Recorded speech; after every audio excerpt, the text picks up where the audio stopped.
चलो ऑब्जर्वर के बोलने से क्या है, वो ऑब्जर्वर तो चाहते हैं ऐसा हो। अब लोग क्या चाहते हैं, क्या होगा, उस पे बोलना अभी बहुत कठिन। हमारा तो सारा जीवन कांग्रेस में बीता, कांग्रेस से ही हम जुड़े हुए हैं, हमारा परिवार कांग्रेस से हमने शुरुआत की, कांग्रेस की विचारधारा से हम संबंध रखते हैं। लाना चाहती है? देखिए, ये तो अभी हमने सोचा भी नहीं और ना इस पे कोई वर्किंग की है, ना we are in touch with them.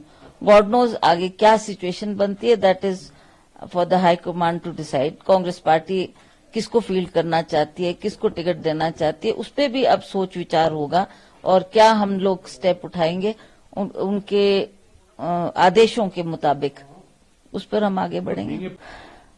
देखते हैं, हम तो चाहेंगे, हमारा तो सारा जीवन कांग्रेस में बीता, कांग्रेस से ही हम जुड़े हुए हैं, हमारा परिवार कांग्रेस से हमने शुरुआत की, कांग्रेस की विचारधारा से हम संबंध रखते हैं। अब आज कल की स्थिति में क्या होता है, मैं उस पर कुछ नहीं बोल सकती।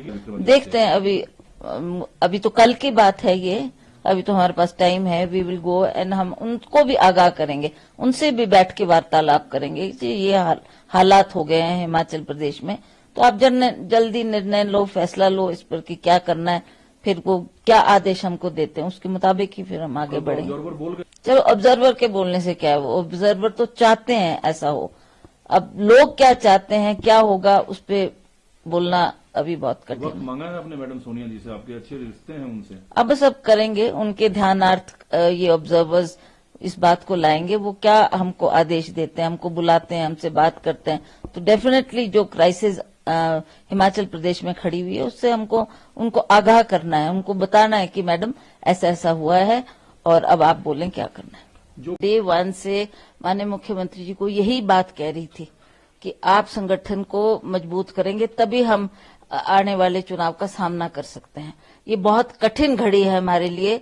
आप जानते हैं हमारे आदरणीय मोदी जी के आदेश के अनुसार कितनी डिफिकल्टीज हमको दिख रही है फील्ड में कि भाजपा क्या करने जा रही है, क्या करेगी, कैसे इलेक्शन लड़ेगी, तो हम वहां कमजोर फुटिंग पर है। मैंने बार बार उनसे यही आग्रह किया कि हमारे को मजबूती करने की जरूरत है, पार्टी को संगठित करने की जरूरत है। आज जो हम इलेक्शन का सामना करेंगे वो definitely I can say that it's a difficult time, पर फिर भी चुनाव तो चुनाव ही है, लड़ना है और उसमें जीत हासिल करनी है। आप खुद सांसद हैं, आज की तारीख में अगर देखा जाए तो संगठन के लेवल पर भाजपा ज्यादा तैयार और मजबूत है या कांग्रेस? कांग्रेस में अभी बहुत कुछ करने को हमारे को बाकी है। हालांकि आप जानते हैं एज एमपी मैंने सारा ही अपनी कॉन्स्टिट्यूंसी का दौरा बार बार किया है, मैं लोगों से मिली हूं, लोगों की बात को जानने का प्रयास किया, क्या उनकी डिफिकल्टीज है उसको जानने का प्रयास किया। हमारे पास सांसद निधि होती है जो जिसका बंटवारा मुझे बराबर बराबर हर हल्के में करना था, क्योंकि अब कभी भी कोड ऑफ कंडक्ट लग सकता है, फिर वो पैसा लैप्स हो जाएगा। तो ये इस विषय में मैंने सभी से फीडबैक लिया। ये बात सही है कि भाजपा की वर्किंग हमारे से बेहतर है। जब विधानसभा चुनाव होना था तो हर विधानसभा क्षेत्र में तकरीबन आपका कार्यक्रम लगाया गया था और ये तय नहीं था कि मुख्यमंत्री कौन होंगे।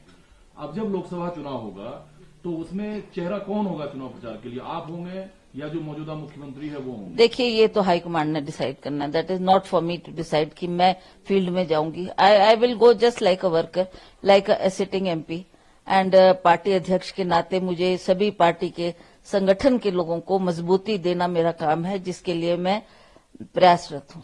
वीरभद्र सिंह जी जो ऊपरी हिमाचल से लेकर निचली हिमाचल तक एक छत्र लोगों में स्वीकार्यता थी उनकी स्टैच्यू रिज मैदान पर लगनी चाहिए। बगावत, झगड़ा, मनमुटाव वहां से शुरू होता है जी। और जो मुझे जानकारी है विपक्ष में बैठे लोग, भाजपा के लोगों को भी इन मांग से ऐतराज नहीं था। बिल्कुल। तो फिर क्यों नहीं लग पाया, रुकावट क्यों आई? ये माननीय मुख्यमंत्री ने डिसाइड करना था, कोई बड़ी भारी चीज तो थी नहीं। वो स्टैच्यू के लिए सभी कंट्रीब्यूट करने को तैयार थे कि हम लगाएंगे, हम बनाएंगे, हम लाएंगे मूर्ति। अब जगह तो दो, जगह तो दो। हमारी कितनी महात्मा गांधी की स्टैच्यू है, इंदिरा जी की स्टैच्यू है, डॉक्टर परमार की है और उसी तरह से अटल बिहारी वाजपेयी की भी है। तो हम भी चाहते थे कि वीरभद्र सिंह जी जिनका बहुत बड़ा कंट्रीब्यूशन रहा आज के मॉडर्न हिमाचल को बनाने में, तो ये सिर्फ हमारी चाहनी थी। सभी party worker across party lines also people felt कि ये होनी चाहिए, लगनी चाहिए, लोगों के सेंटिमेंट्स जुड़े हुए हैं उनके साथ। मान गए इस मांग को? अभी तो कोई चर्चा नहीं हुई है, पर कल विक्रमादित्य ने अवश्य इस बात को अपनी प्रेस कॉन्फ्रेंस में कहा कि लोगों की चाह होते हुए और बार बार उनसे मांग करते हुए भी ये बात क्यों सिरे नहीं चढ़ पाई। जो 6 विधायक निष्कासित हुए, पार्टी के साथ साथ आपके परिवार में भी उन विधायकों का एक आस्था है, एक विश्वास है, उनके लिए अब क्या करेंगे आप लोग? देखिए, अब ये तो हाईकमांड डिसाइड करेगा, बिकॉज अब तो उनको निष्कासित कर दिया है। अब क्या उनका रोल रहेगा, क्या वो आगे स्ट्रैटेजी बनाएंगे? कोर्ट तो जाएंगे वो लोग, हैं? कोर्ट तो जाएंगे, जाएंगे ही जाएंगे। वो अपने न्याय के लिए तो हर इंसान लड़ाई करता है, तो वो भी। जल्दबाजी में फैसला क्यों हुआ? इतने अपने ही 6 विधायक को लोकसभा चुनाव से ठीक पहले निष्कासित कर देना, इतनी जल्दबाजी में फैसला, दिल्ली ज्यादा इसमें इन्वॉल्व रहा या हिमाचल से ये फैसला लिया? मुझे नहीं पता कि क्या डायरेक्शन थी, और स्पीकर साहब ने ये जो फैसला दिया उससे वो लोग भी आहत हुए होंगे, क्योंकि वो सभी कांग्रेस लोग थे और वो अपनी हक की लड़ाई लड़ रहे थे। उनकी भी कुछ ना कुछ डिमांड्स थी। मान लिया, मैं राणा जी की बात करती हूँ, राजेंद्र राणा, जो कि एक हमीरपुर क्षेत्र से ये बड़ा एमिनेंट चेहरा है, जिन्होंने धूमल साहब को हराया, और वो चाहते थे कि मेरी कहीं ना कहीं सरकार में एडजस्टमेंट हो। 1 साल से ऊपर उन्होंने इंतजार किया, ये नौबती ना आती अगर उनको कहीं एडजस्ट कर लेकिन देते। स्पीकर के फैसले पे अगर कोर्ट से स्टे ले लिया वही 6 विधायक, आपकी सरकार फिर संकट में आ जाएगी, क्योंकि बहुमत का आंकड़ा नीचे जाएगा। भाजपा जो है फिर इस कोशिश में होगी कि हिमाचल की सरकार को फ्लोर पे लाया जाए और अविश्वास प्रस्ताव की मांग की जाए। देखते हैं क्या सिचुएशन बनती है और क्या फैसला पार्टी हाईकमांड देती है और क्या हमको करना है उसमें। Let's see, that is yet to be seen. वो 6 विधायक आप लोगों के संपर्क में है, आप लोग मिलना चाहेंगे? विक्रम भाई मिलेंगे? देखिए, अभी तो they are under tight security, तो इतना आसान नहीं है उनको मिलना।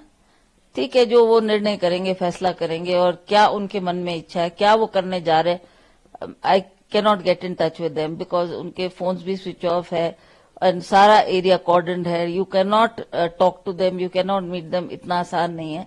तो देखते हैं क्या परिस्थिति बनती है उसका। उन लोगों पर सबकी नजरें हैं, सीएम साहब पर और विक्रम भाई पे। विक्रम भाई शिमला में है या कहीं गए हैं, या किसी से मिलना पसंद करेंगे?